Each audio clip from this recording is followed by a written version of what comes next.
Hello दोस्तों, कैसे हैं। तो आइए, हम कल पढ़ रहे थे कोशिका के अंग के बारे में। आज जानते हैं और आगे। तो कोशिका के अंग के बारे में हम पढ़ा था कि कोशिका के अंदर जो होता है बहुत सारे छोटे छोटे अंग पाया जाता है, जिसे कोशिका के अंग कहा जाता है। वो सारे अंग जो होता है एक झिल्ली में बंद रहता है। ठीक है, एक झिल्ली में क्या होता है, बंद रहता है। उस झिल्ली को कोशिका झिल्ली कहा जाता है, सेल मेम्ब्रेन कहा जाता है, और प्लाज्मा झिल्ली भी कहा जाता है। ये जो झिल्ली होता है प्रोटीन का बना होता है। ठीक है, ये जो होता है झिल्ली, सेल कोशिका,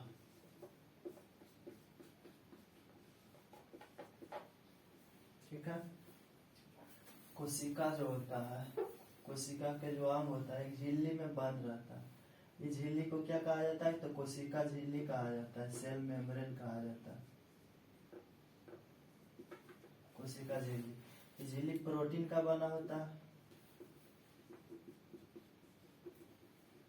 प्रोटीन का बना होता है। ठीक है, सेल मेम्ब्रेन इसे कहा जाता है। अब इसके अंदर का जो अंग है, इसके अंदर का अंग पढ़ रहे थे। हाँ, पेड़ पौधे में जो होता है एक्स्ट्रा झिल्ली रहता है। ठीक है, एक्स्ट्रा रहता है उसकी सुरक्षा बाहर से पेड़ पौधे के लिए। तो इसे कहा जाता है क्या, कोशिका भित्ति कहा जाता है इसको। पेड़ पौधों में केवल पाया जाता है कोशिका भित्ति, कोशिका भित्ति। और सेल मेम्ब्रेन जो होता है, कोशिका झिल्ली जो होता है पेड़ पौधे के साथ साथ हम लोग में भी पाया जाता है। और कोशिका भित्ति केवल पेड़ पौधे में पाया जाता है एक्स्ट्रा सुरक्षा के लिए। तो ये जो कोशिका भित्ति होता है, कोशिका भित्ति, इस सेलुलोज का बना होता है। सेलुलोज बताए थे कि सेलुलोज जो होता है लकड़ी सब हो गया, कागज वगैरह सब हो गया सेलुलोज। ठीक है, तो कोशिका भित्ति का बना होता है पेड़ पौधा के बाहरी से। ठीक है, सेल मेम्ब्रेन के बाहर से लगा रहता है कोशिका भित्ति। कवक एक जो होता है पादप होता है। ठीक है, कवक क्या है, तो पादप है, जिसका जो होता है कोशिका भित्ति कायरिन की बनी होती है।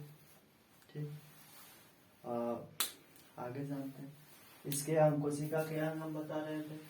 इसमें बताए थे माइटोकॉन्ड्रिया। माइटोकॉन्ड्रिया का क्या कार्य होता है, माइटोकॉन्ड्रिया जो होता है, माइटोकॉन्ड्रिया ये ऊर्जा का निर्माण करता है, ऊर्जा का निर्माण करता है। इसका मुख्य यही कार्य है कि ऊर्जा का निर्माण करना। तो ऊर्जा के निर्माण करने के लिए कौन गैस लेता है, तो ऊर्जा के निर्माण के लिए आवश्यक गैस होता है माइटोकॉन्ड्रिया के लिए ऑक्सीजन। ठीक है, ऑक्सीजन। तो ये ऑक्सीजन लेता है, इसके अंदर एक चक्र चलता है जिसे क्रेब्स चक्र कहा जाता है। और उसी से क्या बनता है, ऊर्जा का, जिसके दौरान 38 एटीपी क्या बनता है, ऊर्जा बनता है। उसी से क्या ग्लूकोज बनता है, 38 एटीपी से एक ग्लूकोज बनता है, 38 एटीपी से एक ग्लूकोज। पहले तो माइटोकॉन्ड्रिया में क्या होता है, ऑक्सीजन आता है, तो क्रेब्स चक्र चलता है। ठीक है, इसके बाद 38 एटीपी क्या बनता है, ऊर्जा बनता है। तब फिर 38 एटीपी से एक ग्लूकोज बनता है, इसी से हमको क्या मिलता है, एनर्जी मिलता है। 38 एटीपी कैसे बनता है, एक पायरुविक अम्ल जो टूटता है, पायरुविक एसिड, एक पायरुविक एसिड टूटने से 18 को बनता है एटीपी। तो फिर दूसरा टूटता है तो फिर 18 को बनता है, तो 18 36 हुआ, और 2 को जो होता है गेन होता है। ठीक है, तो ये एक चैप्टर है जिसमें पढ़ना है क्या इसके बारे में, एटीपी इस सब के बारे में। तो इसको वही चैप्टर में समझेंगे, ग्लूकोज सब एक्स्ट्रा। ठीक है, तो 36 और 2 38 हो जाता है। एटीपी का फुल फॉर्म होता है एडिनोसिन ट्राई फॉस्फेट होता है। तो 38 एटीपी से एक ग्लूकोज बनता है। अब माइटोकॉन्ड्रिया का काम क्या हो गया कि ग्लूकोज माने ऊर्जा बनाना।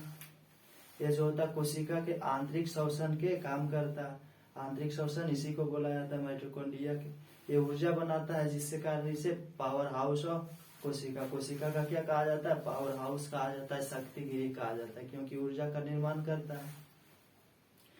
अब जो ऊर्जा बना, ठीक है, उसे एक जगह से दूसरे जगह ले जाने के लिए, परिवहन के लिए गोल्जी बॉडी होता है। ठीक है, गोल्जी बॉडी कौन करता है परिवहन, तो ये ऊर्जा का परिवहन गोल्जी बॉडी करता है, जिसका खोज कैमिलो गोल्जी ने किया था। गोल्जी बॉडी क्या करता है, ऊर्जा का परिवहन जो माइटोकॉन्ड्रिया के दौरान बना। ठीक है, माइटोकॉन्ड्रिया से वही ऊर्जा का परिवहन गोल्जी बॉडी करता है। फिर होता है एक अगला होता है वैक्यूल्स होता है। वैक्यूल्स क्या करता है? वैक्यूल्स जो होता है स्टोर करता है पानी को संग्रह करने का काम किसका होता है? वैक्यूल्स के। तो वैक्यूल्स जो होता है पेड़ पौधे में ज्यादा बड़ा होता है, जानवर में बड़ा होता है, ठीक है, हम लोग में छोटा होता है। जानवर में इसलिए बड़ा होता है कि उस सब का पानी मतलब कि मिलना मुश्किल हो जाता है, कुछ टाइम पे पानी दिया जाता है, जिससे कारण स्टोर करना उसमें जरूरी है। हम लोग अपनी इच्छा अनुसार जब भी प्यास लगे पानी पी लेते हैं, ठीक है। तो हम लोग को यहाँ पे दिक्कत नहीं होता, इसलिए हम लोग में छोटा होता है, पेड़ पौधों में बड़ा होता है, जानवर में भी क्या होता है? बड़ा होता है। तो वैक्यूल्स का काम क्या हो गया? तो इसका काम हो गया जल को स्टोर करना। फिर होता है कुछ सेंट्रोसोम। सेंट्रोसोम जो होता है, सेंट्रोसोम एक कोशिका का विभाजन करता है, सेल डिवीजन करता है। एक कोशिका मर गया तो उसका क्या करता है? दूसरा कोशिका का निर्माण करता है, रीजनरेशन करता है, ठीक है। तो सेंट्रोसोम का ये काम हो गया। अब आगे समझते हैं एंडोप्लाज्मिक रेटिकुलम, ER। इसका होता है एंडोप्लाज्मिक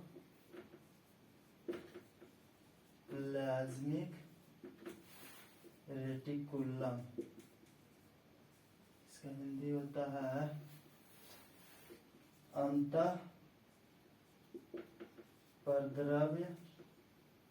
जालिका। एंडोप्लाज्मिक रेटिकुलम का हिंदी होता है अंतःपरद्रव्य जालिका। इसका काम होता है कि कोशिका को पिचकने से बचाता है, कोशिका को पचने से पचकने से क्या करता है? बचाता है। अर्थात पिलर का काम करता है, ठीक है, पिलर का काम करता है। जैसे हमारे शरीर को में पिलर का काम करता है, तो हमारे शरीर में भी पिलर है, 206 पिलर है, जिसे हड्डियां कहते हैं, ठीक है, बोन्स कहते हैं, हड्डियां कहते हैं, हड्डी। तो हमारे शरीर में कितना पिलर है? 206 पिलर। तो ठीक उसी प्रकार से कोशिका को पचकने से बचाता। जैसे जहाँ ना होता है पिलर, जैसे हड्डी हमारे पेट में, हम लोग का पेट में नहीं होता, तो वहाँ क्या होता है? साइज, पेट का साइज निकलने लगता है, बढ़ने लगता है, जैसा तैसा, जैसे गुब्बारा, ठीक है, उससे हवा निकाल के उसमें पानी अगर भर देंगे तो जैसे तैसे हो जाएगा वो, सीधा तेजा। ठीक उसी प्रकार से अगर एंडोप्लाज्मिक रेटिकुलम ना रहेगा तो इसका कोशिका का आकार जैसे तैसे हो जाएगा। इसी के लिए इसमें पिलर पाया जाता है एंडोप्लाज्मिक रेटिकुलम। एंडोप्लाज्मिक रेटिकुलम दो प्रकार के होते हैं, एगो सॉफ्ट होता है, एगो रफ होता है। एंडोप्लाज्मिक रेटिकुलम जो होता है दो प्रकार के होता है।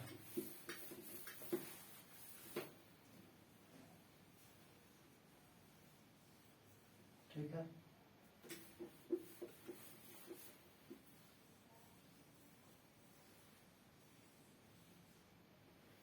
ये हो गया रफ,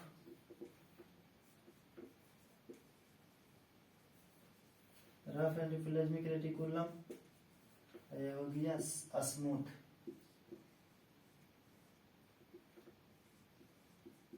ठीक है, चिकना होता है, तो चिकना होने के कारण, चिकना होता है तो इस पर जो होता है, जो चिकना होता है, जो साइड, ये साइड चिकना होता है, ये होता है रफ होता है। ठीक है, तो चिकना होता है तो इस पर वसा का निर्माण होता है, कार्बोहाइड्रेट का निर्माण होता है, वसा का। ठीक है, वसा ऐसे भी स्मूथ होता है, चिकना होता है, जिसे चर्बी कहते हैं। चर्बी क्या होता है? चिकना होता है। तो चिकना जो साइड होता है उस पर क्या होता है? वसा का निर्माण होता है। और स्मूथ होने के लिए क्या चाहिए? स्मूथ होता है इधर, ठीक है, चिकना होता है, तो इधर वसा का निर्माण होता है, वसा यानी चर्बी, फैट जिसे कहते हैं। क्या होता है? रफ होता है। रफ के लिए क्या होना चाहिए यहाँ पर? तो खुरदुरा रहता है। ठीक है, खुरदुरा रहता है। इस साइड में जो होता है प्रोटीन का निर्माण होता है, रफ साइड में। तो रफ साइड में क्या होता है? प्रोटीन का निर्माण होता है, जो ये नहीं करता, इस पर राइबोसोम पाया जाता है, छोटा छोटा राइबोसोम रहता है। तो राइबोसोम जो होता है प्रोटीन का निर्माण कर देता है। ठीक है, रफ साइड में, रफ साइड में राइबोसोम का निर्माण, प्रोटीन का निर्माण कौन करता है? तो राइबोसोम कर देता है। प्रोटीन का निर्माण देखो कैसे होता है, तो 10+10 एमिनो एसिड को मिलने से, यानी 20 एमिनो एसिड से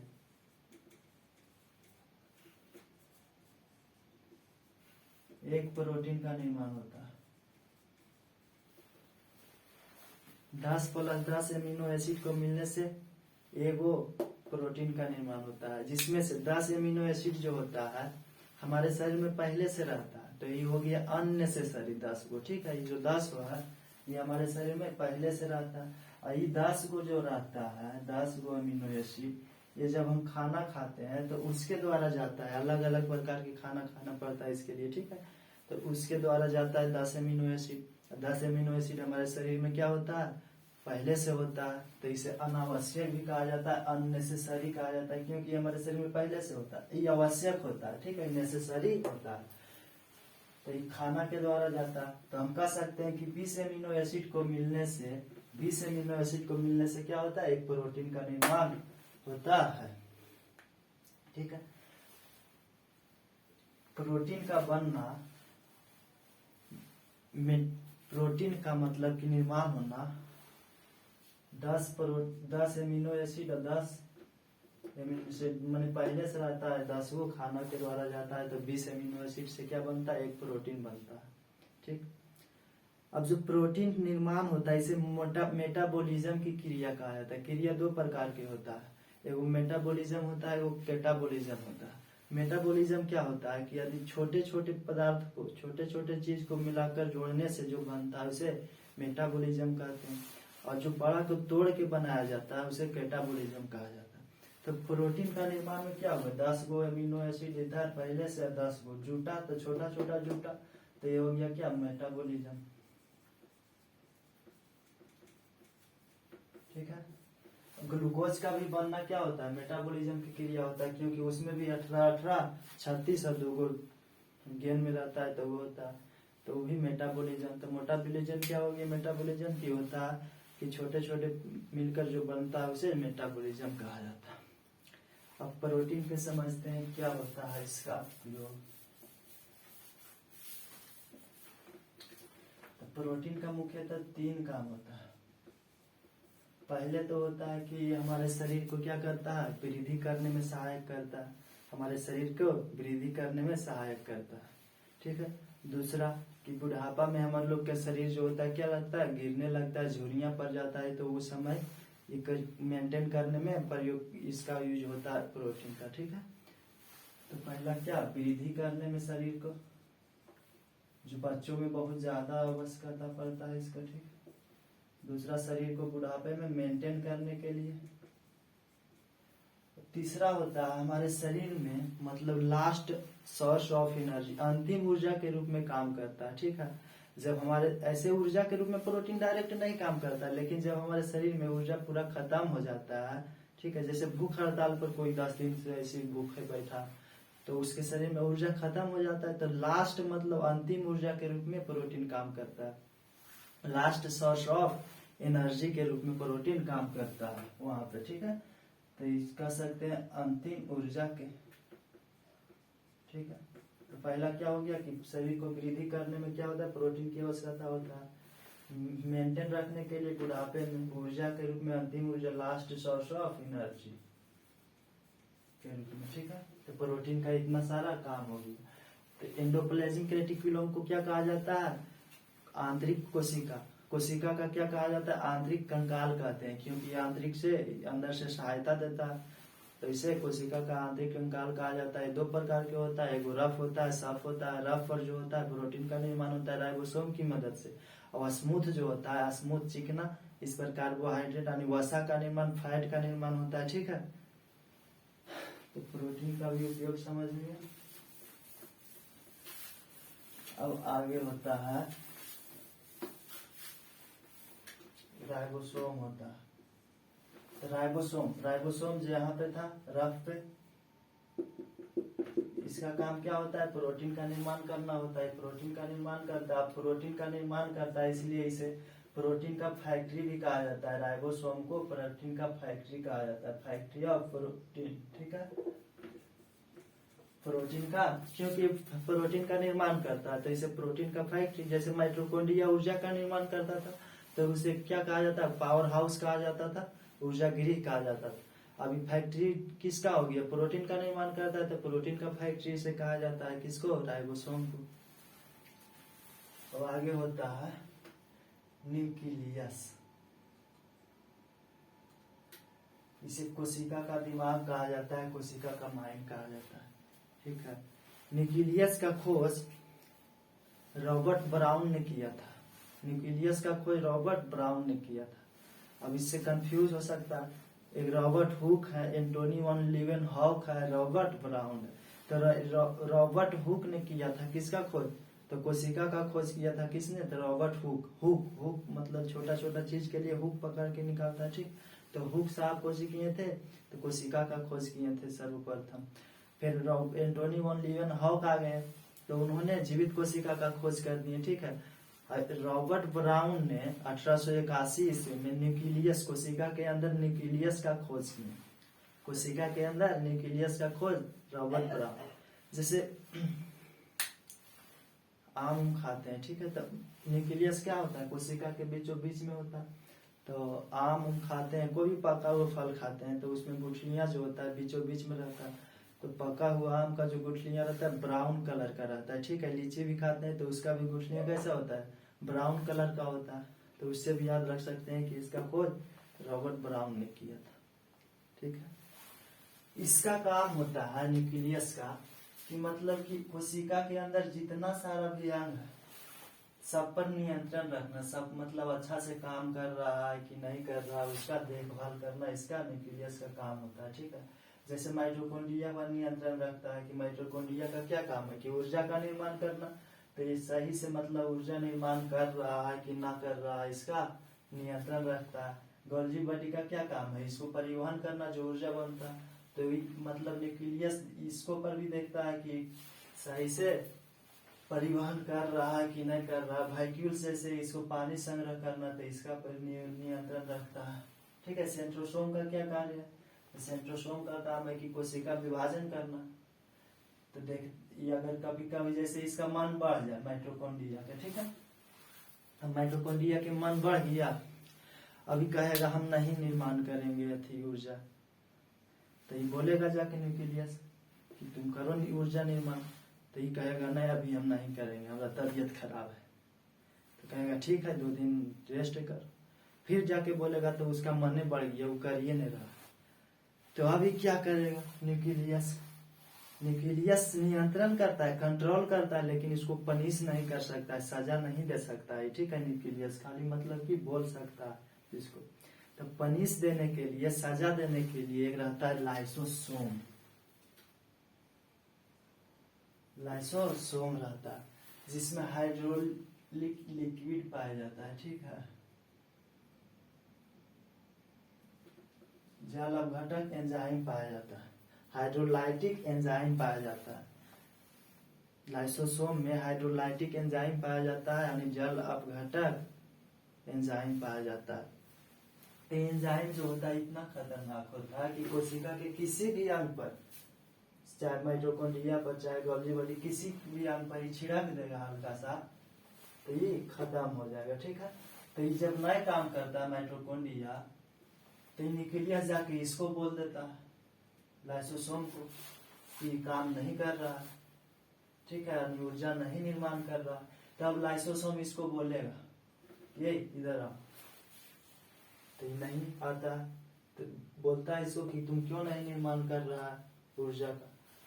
तो ये मतलब कि मन बढ़ रहता है, नहीं करता है। तो ये की करता है, नहीं अगर आएगा तो यही जाके सड़ जाता है और थोड़ा सा लाइसोसोम मतलब कि जल अपघटक एंजाइम छिड़क देता है, जिससे क्या हो जाता है माइटोकॉन्ड्रिया खत्म हो जाता है। अभी जो कोशिका है अगर खत्म हो गया, इस पर लिक्विड छिड़क दिया, ठीक है, लिक्विड सिर्फ छिड़क दिया, तो ये जो होता है कोशिका माइटोकॉन्ड्रिया विहीन हो गया। माइटोकॉन्ड्रिया विहीन हो जाता है, माइटोकॉन्ड्रिया कोशिका में है ही नहीं। अब माइटोकॉन्ड्रिया रहना बहुत जरूरी है, क्योंकि कोशिका में क्या चाहिए, अब माइटोकॉन्ड्रिया रहना जरूरी है क्योंकि ऊर्जा चाहिए। ठीक है। तो माइटोकॉन्ड्रिया रहना जरूरी है। तो अब न्यूक्लियस जाके इसको बोलेगा, न्यूक्लियस इसको बोलेगा सेंट्रोसोम को कि जाओ अब एक माइटोकॉन्ड्रिया बना दो। ठीक है। तो ये न्यूक्लियस जो सेंट्रोसोम है ये वो माइटोकॉन्ड्रिया छोटे को कोची करेगा, सेल डिवीजन से छोटा मतलब कि बना देगा। ठीक है। कोशिका विभाजन करके, तो वही अब धीरे धीरे इसका स्थान ले पाएगा बड़ा होकर। ठीक है। तो सेल डिवीजन में हम बताया था कोशिका विभाजन में कि एक से दो गुट कर देता है तोड़ के, और फिर वही जो होता है उसका आकार में आ जाता है। तो इस न्यूक्लियस इसको बोलेगा सेंट्रोसोम। तो सेंट्रोसोम क्या करेगा, एक कोशिका विभाजन करके एक माइटोकॉन्ड्रिया का निर्माण कर देगा, ठीक है।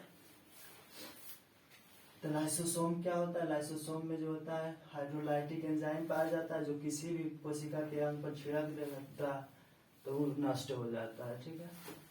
अब कभी कभी ऐसा होता है कि सब कोई हड़ताल पर बैठ जाता है, ठीक है, कोई काम नहीं करता, न तो ये ऊर्जा निर्माण करता है, न तो ये परिवहन करता है, नहीं तो व्हीकल्स भी कहता है हम भी नहीं जल स्टोर करेंगे। तो सेंट्रोसोम कहता है हम भी न विभाजन करेंगे। तो न्यूक्लियस सबके जाके बोलता है कि करो, क्यों नहीं करेगा, और नहीं करता है तो जाके लाइसोसोम से बोल देता है। अब ये स्थिति में लाइसोसोम जो होता है इसको मूड एकदम गर्म हो जाता है कि सब नहीं कर रहा है, तो ये क्या करता है कि खुद फट जाता है, ठीक है, अपने आप से पूरे फट जाता है लाइसोसोम।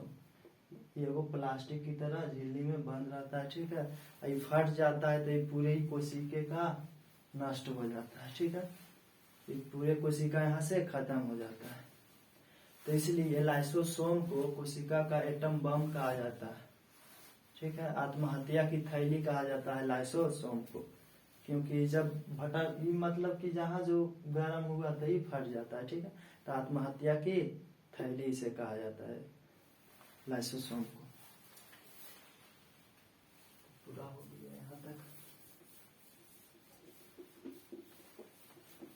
और आगे समझेंगे, तो अब आगे समझेंगे अगले क्लास में। आज के लिए इतना है।